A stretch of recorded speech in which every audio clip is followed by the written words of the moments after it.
으로 삼아 주셔서 주의 말씀을 들을 때에 또 증거할 때에 은혜 가운데 사모하는 가운데 하나님 말씀을 들을 수 있게 하시고 주님의 은혜를 힘입을 수 있게 하여 주옵소서. 예수님의 이름으로 기도하옵나이다. 아멘.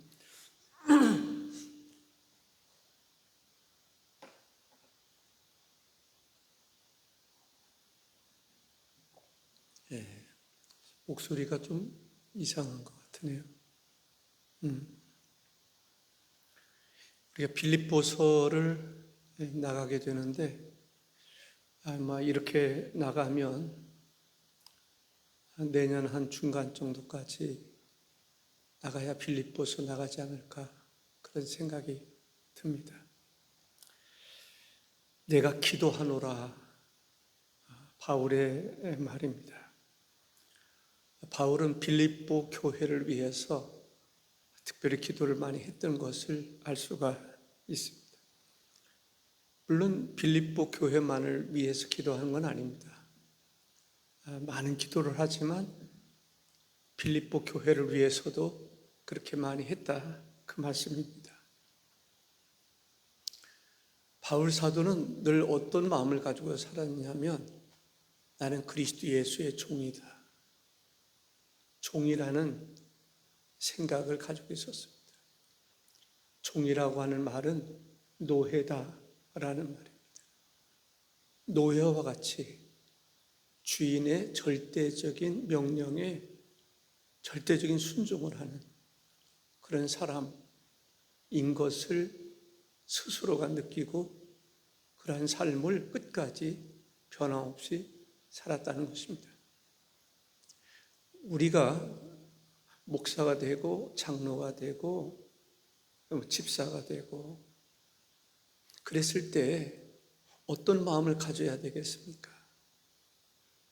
나는 교회에 하나님의 종으로 존재한다, 노예로 존재한다, 그러한 고백을 할 수 있으면 날마다 할 수 있으면 좋겠습니다. 나는 그리스도 예수의 종이다, 나는 주님의 노예와 같이 절대적으로 주님의 말씀을 따르는 노예다, 종이다 라고 하는 생각을 가지면 주님이 보일 것입니다. 나는 섬김을 받으려 온 것이 아니라 섬기려 왔다라고 하는 그 주님이 이해가 될 것입니다. 그러나 내가 그리스도의 종이라는 생각, 주님의 노예라고 하는 생각을 갖지 않으면 그 말씀이 주님이 보이지를 않을 것이다 라는 생각을 하게 됩니다. 내가 그리스도의 종이다, 노예다라는 생각을 가지면 항상 나를 따르라 이렇게 말하지 아니하고 주님을 따르라, 주님을 쫓으라, 주님을 소개하는 그런 증거하는 사람이 될 줄로 믿습니다. 빌립보 교인들을 보면 많은 소개를 하고 있지는 않지만 큰 사업가 루디아가 있습니다. 여자 사장이죠. 큰 사업가입니다. 그때 당시로 말하면 큰 사업가라고 이렇게 말할 수가 있을 것입니다. 그런 사업가가 있는가 하면 귀신 들려서 점치는 그런 점쟁이가 있었습니다. 그 주인을 크게 이익을 주었던 것으로 보면 유명한 점쟁이였다, 그런 생각을 하게 됩니다. 그 사람이 주님 앞에 돌아와서 교인이 됐습니다. 간수장이 교인이 됐습니다. 나름대로는 다 내놓을 만한 사람들이었습니다. 사업가도 있었고 그때 당시 간수장도 있었고 또 귀신 들렸지만은 또 영향을 끼쳤던 그런 사람이었습니다. 그들 앞에서 바울이 보여주었던 모습은 나는 주님의 종이다. 사람들이 그렇게 생각했을 거예요. 그래, 바울은 주님의 종이야. 주님의 노예처럼 살아갔던 사람, 신실한 사람, 충성된 사람, 이런 인식을 빌립보 교회가 가졌을 때 바울 사도가 로마의 옥중 생활을 할 때 그대로 지나칠 수가 없었습니다. 이미 빌립보 교회와 바울과의 관계는 깊은 관계입니다.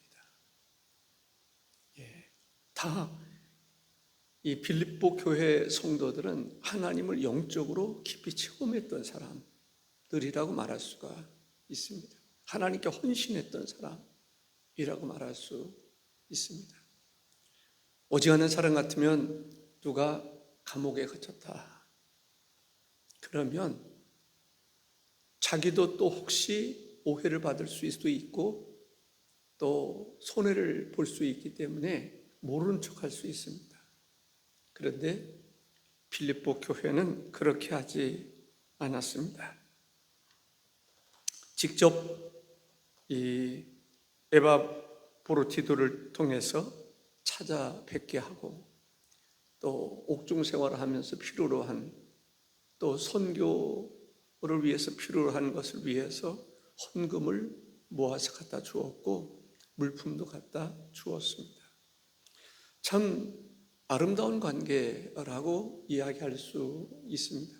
빌립보서에서 이야기하는 그 주제가 기쁨인데 정말 기뻐할 만한, 하나님도 기뻐할 만한, 또 누가 보더라도 기뻐할 만한 그러한 일들이었다라고 생각을 합니다. 빌립보서 1장 4절에 보면은 간구할 때마다 너희 무리를 위하여 기쁨으로 항상 간구함은, 간구할 때마다, 기도할 때마다, 간절히 기도할 때마다 너희들의 이름은 빠뜨리지 않는다라는 거죠. 너희들을 위해서 기도한다라는 거죠. 누군가가 누군가를 위해서 기도한다는 거, 기도 속에 그의 이름이 있다고 하는 거, 참 귀한 일이다. 저는 그렇게 믿습니다. 바울 사도는 기도하는 사람이었습니다. 우리도 바울 사도의 기도를 본받아서, 바울 사도의 기도를 배워서 우리가 모범이 될 수 있는 기도하는 사람, 이 목사 또 무슨 장로 역시 기도하는 사람이야. 그래, 교회를 위해서 기도하는 사람이지, 성도들을 위해서 기도하는 사람이지, 나라와 민족을 위해서 기도하는 사람이지, 기도하는 사람이라고 하는 칭함을 받을 수 있어야 합니다. 내 집은 만민이 기도하는 집이라고 그랬잖아요. 그러면 그 교회에서 섬기는 사람들은 어떤 사람이어야 되죠? 기도하는 사람이 되어야 합니다. 제사장의 경우는 늘 성막에서 또한 성전에서 하나님의 일을 평생 하는 사람들입니다. 그 사람들에게 정말 필요한 게 뭘까요? 기도하는 것입니다.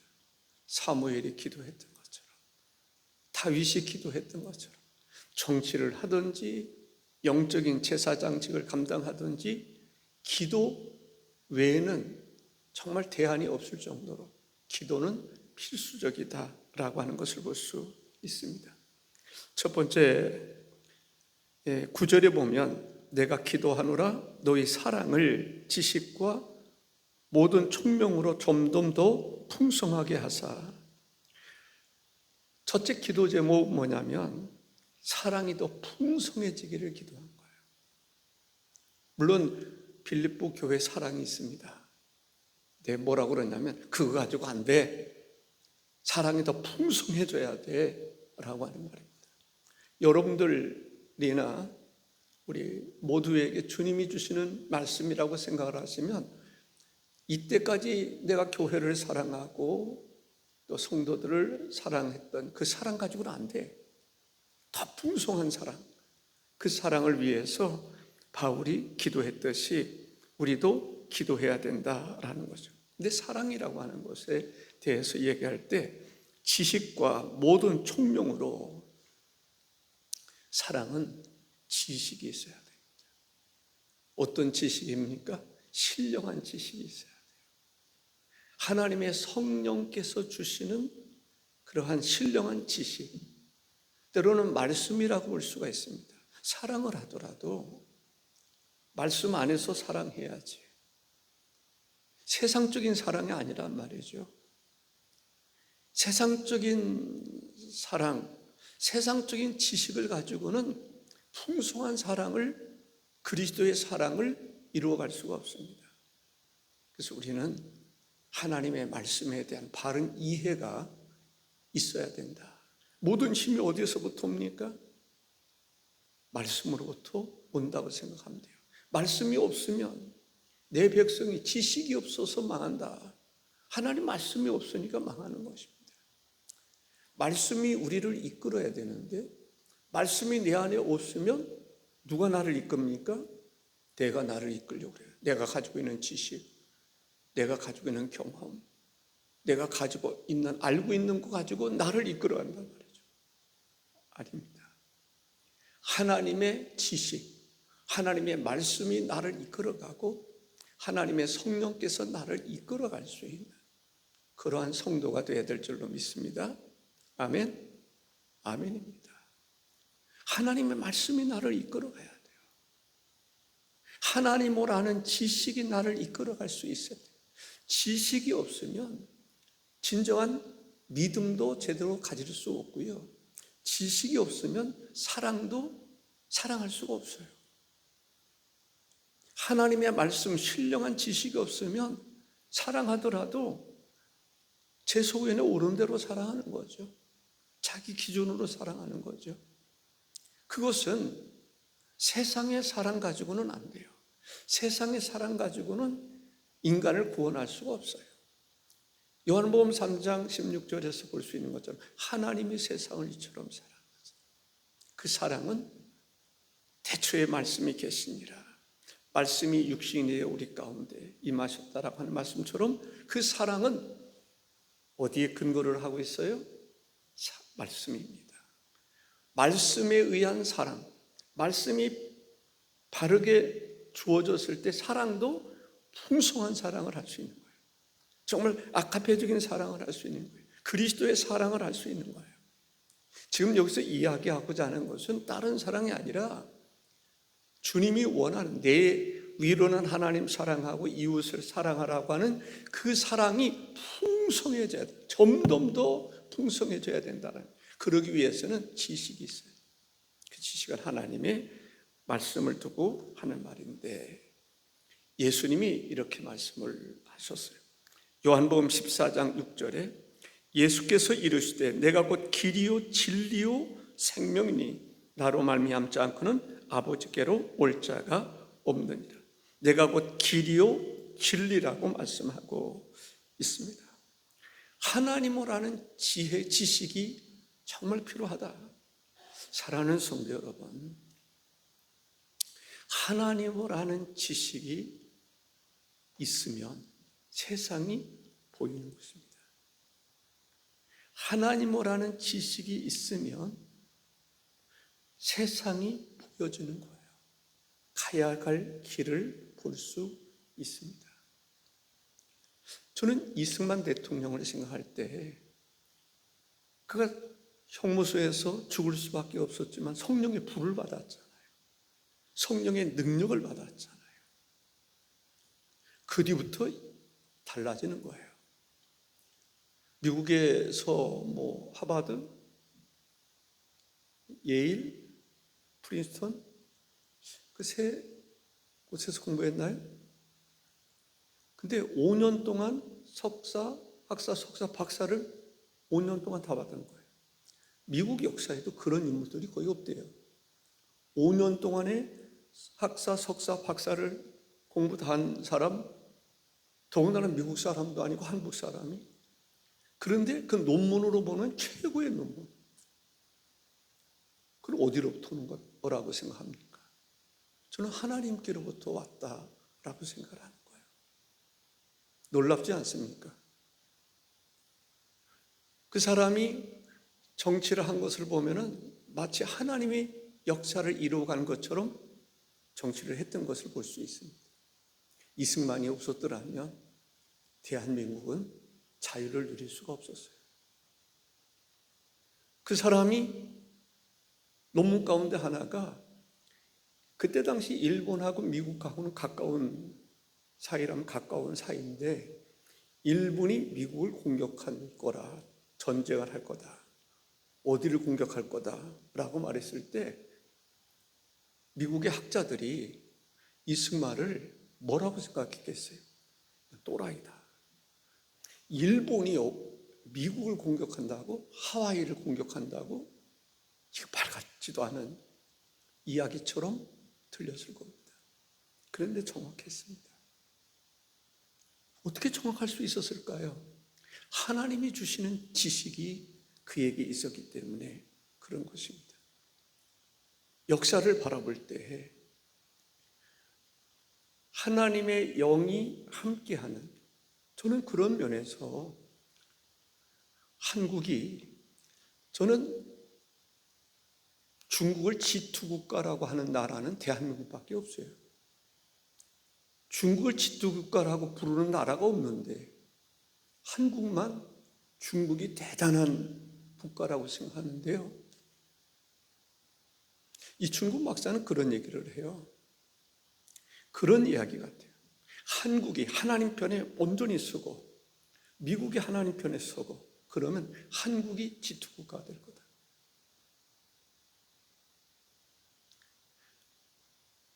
그것이 신앙의 원리입니다. 이스라엘은 작지만 하나님을 경외하기 때문에 하나님이 붙잡아 주십니다. 대한민국도 정말 하나님 편에 서면 하나님이 최고의 국가로 만드시고 마지막 때에 예루살렘의 그 예수 그리스도의 재림을 준비하는 나라가 될 수 있다. 중국은 하나님을 경외하지 않습니다. 시진핑이 하나님을 경외하지 않습니다. 그래서 저는 예전에도 그런 생각을 한 거예요. 시진핑, 중국은 무너진다. 하나님을 대적하는 나라치고 제대로 된 나라가 없습니다. 역사를 보세요. 그런데 중국 편에 서려고 그런다. 그래서 어려서부터 성경을 배워야 된다는 거예요. 왜? 세상의 역사를 보면 이스라엘 역사도 마찬가지입니다. 그들이 하나님 편에 서면 하나님이 그들을 붙잡아 주시고, 그들이 하나님 편에 서지 못하면 하나님으로부터 버림받는 그런 것을 볼 수 있지 않습니까?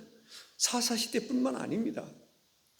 이스라엘 성경에 기록한 하나님의 그 이스라엘 역사를 통해서 우리도 그 시각에서 하나님의 세계를 어떻게 경영하신가를 보면 보이는 것입니다. 그런데 우리 교회에서 그런 것을 볼 수 있어야 되는데 그러한 감각이 없으니까 어느 나라 의지하고 뭐를 의지하고 그런 것입니다.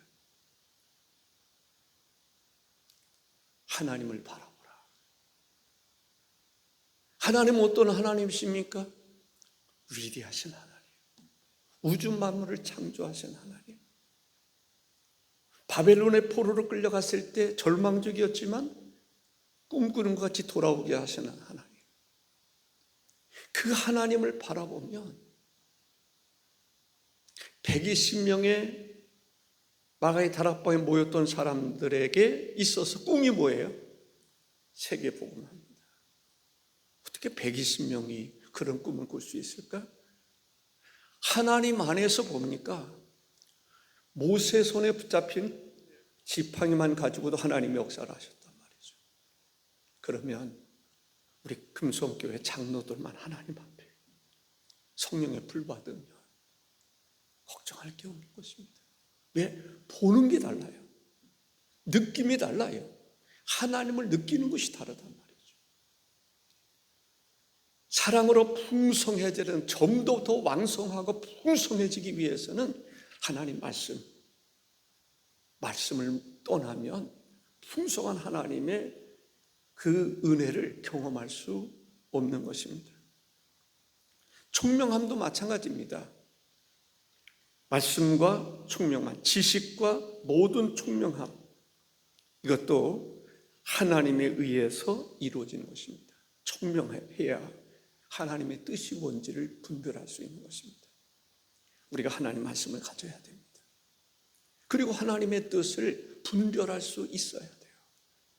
주님이 무엇을 원하시는지, 여러분에게 주님이 무엇을 원하시는지, 우리 금성교회 주님이 뭐를 원하시는가, 스스로 잘 깨닫지 못하면 그래도 하나님께서 목회자를 통해서 역사하신다고 믿으면 목사를 통해서 뭐라고 역사하시는가를 볼 수 있으면 됩니다.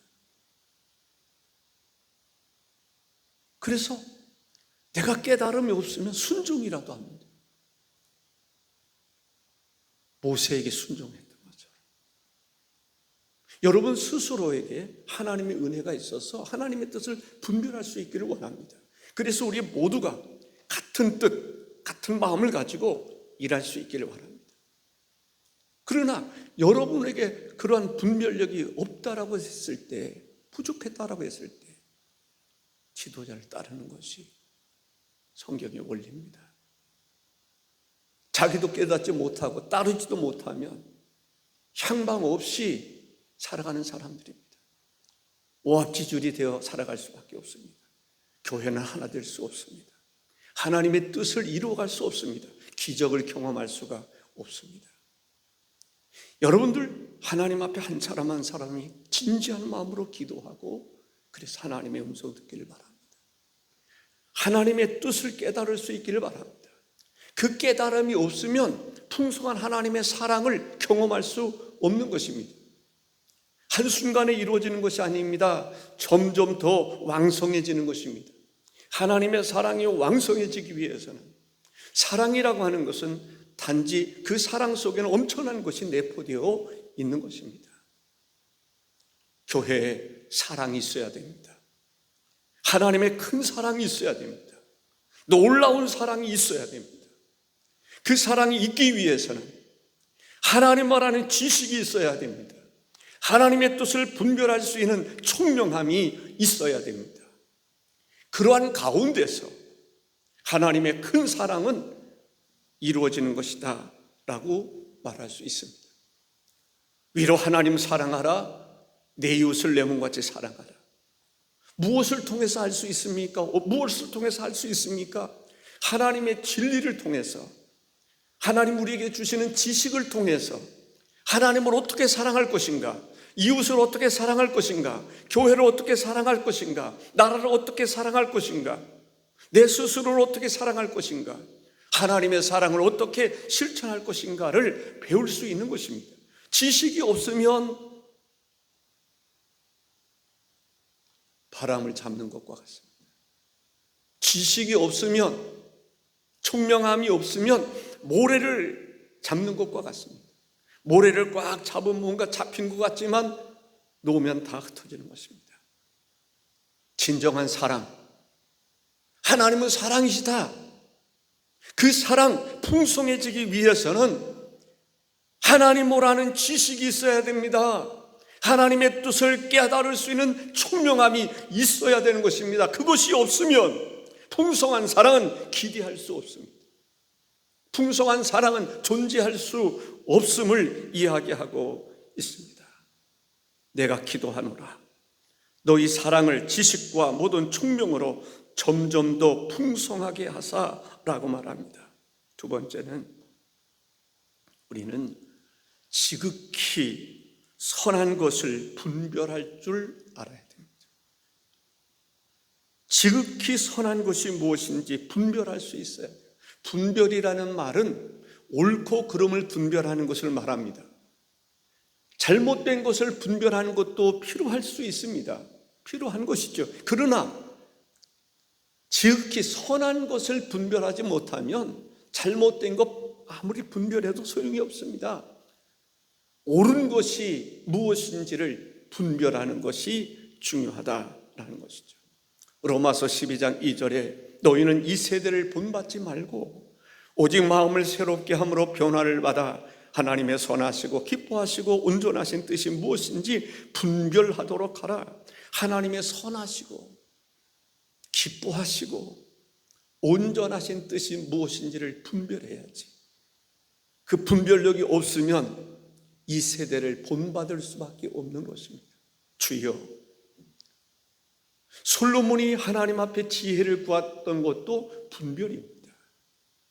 분별할 수 있도록 분별할 줄 알아야 됩니다. 더 주님을 가까이 함으로, 영적인 깊이에 들어감으로, 영적인 깊이에 들어가는 만큼 분별력이 생기는 것입니다. 지식과 총명으로 사랑이 풍성하니까 분별력이 확 생기는 거예요. 그리스도의 사랑이 풍성하면 분별력이 생기는 것입니다. 근데 그리스도의 사랑의 풍성함 속에는 지식과 총명함이 필요한 거예요.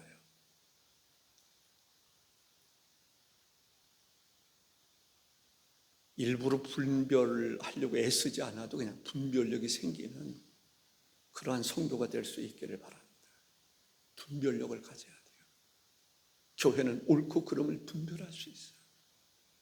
그렇지 않으면 헛된 인생을 살아가게 되는 것을 보게 됩니다.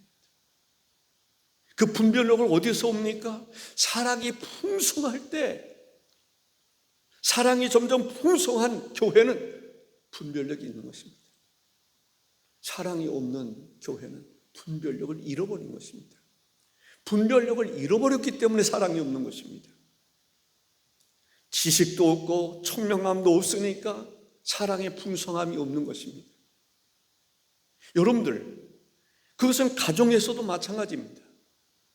하나님을 아는 지식과 총명함이 있을 때 사랑이 커질 수 있습니다. 사랑이 크면, 가정의 사랑이 풍성하면 분별력이 있는 것입니다. 분별력이 생기는 것입니다. 그런데 사랑이 없으면 분별력을 잃어버리는 것입니다. 그래서 교회도 사랑이 풍성해야 됩니다. 가정에도 사랑이 풍성해야 됩니다. 나라도 사랑이 풍성해야 돼요. 나라도 사랑이 풍성하지 않으면 분별력을 잃어버려요. 날카롭고 분쟁하고 이기적이고 파괴적이고 그런 것을 볼 수가 있습니다. 그런 것을 보면 무엇이 문제이구나, 그것을 분별할 수 있어야 되는 것입니다. 분별할 수 있는 그릇을 키우고, 분별할 수 있는 인품을 키우고, 영적인 성숙함을 이룰 수 있기를 주의 이름으로 축복합니다. 10절에 보니까 너희로 지극히 선한 것을 분별하여 또 진실하여 허물 없이 그리스도의 날까지 이르고 라고 말합니다. 끝으로 한 가지 더 말씀드리면 11절입니다. 예수 그리스도로 말미암아 의의 열매가 가득하여 하나님의 영광과 찬송이 되기를 원하노라. 그렇습니다. 의의 열매가 가득해야 되겠다라는 거죠. 열매가 풍성해야 됩니다. 우리 터치전도도 열매가 좀 풍성하기를 바랍니다. 이때까지 못했어도 그 정신 가지고 늘 전도하고, 아멘, 전도 좀 하세요. 포기하지 말고 전도 많이 해서 열매가 있어야 돼요. 10년, 20년 신앙생활 해도 열매 없으면 하나님을 기쁘시게 할 수가 없습니다. 추수철을 맞이해서 정말 귀한 것은 뭐예요? 열매가 있어야 된다라는 거죠. 열매 없으면 농사하시는 분이 보람이 없어요. 그래서 열매 맺어야 됩니다. 성령의 9가지 열매도 맺고, 전도의 열매도 맺고, 울며 씨를 뿌리러 나가는 자는 기쁨으로 단을 거두리라고 말씀하지 않았습니까? 주여 열매 맺게 하옵소서. 근데 열매는 어떤 가운데서 이루어진다고요? 사랑이 풍성해야 돼요. 우리 교회가 진짜 그리스도의 사랑이 풍성하기 위해서는 지식과 총명함이 있어야 된다라고 말하지 않았습니까? 어쨌든 그리스도의 사랑이 풍성하면 분별력도 생기고 열매도 있는 것입니다. 그래서 먼저가 하나님의 사랑으로 풍성해지는 것입니다. 그러면 사람들을 하나님이 보내시는 거예요. 전도하는 것도 중요하고 또 보내시는 것도 중요한 것입니다. 우리가 할 수 있는 것은 그리스도의 사랑으로 풍성해지는 거예요. 아멘. 아멘. 아멘. 그리스도의 사랑으로 풍성하는 거예요. 그냥 인간적인 사랑이 아니라 하나님의 말씀과 지식에 의한 사랑, 하나님의 특별한 은혜로 인해서 총명함으로 인한 그 사랑이 풍성해야 돼요. 그럼 그 사랑하는 그 사랑이 있으면 분별력이 있어요. 진짜 소중한 것이 뭔지, 진귀한 것이 뭔지, 진짜 가치 있는 일이 뭔지를 우리가 분별할 수 있어요. 그런 가운데서 열매가 풍성하기를 바울 사도가 기도하는 것입니다. 이런 기도가 얼마나 귀한 일입니까? 바울 사도의 기도.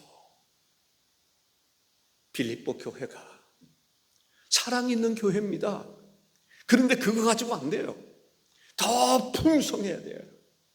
그 풍성하기 위해서는 지식과 총명함이 있어야 된다라고 이야기하고 있습니다. 그 풍성한 사랑이 있으면 분별력이 있는 거예요. 열매 맺을 수 있는 거예요. 선한 일을 할 수 있는 거예요. 더 나아가서 하나님 앞에 영광을 올려드릴 수 있다. 영광과 찬송이 되기를 원하노라. 하나님의 영광과 찬송이 우리의 삶을 통해서도 많이 나타날 수 있기를 주의 이름으로 축복합니다. 기도하십시다. 주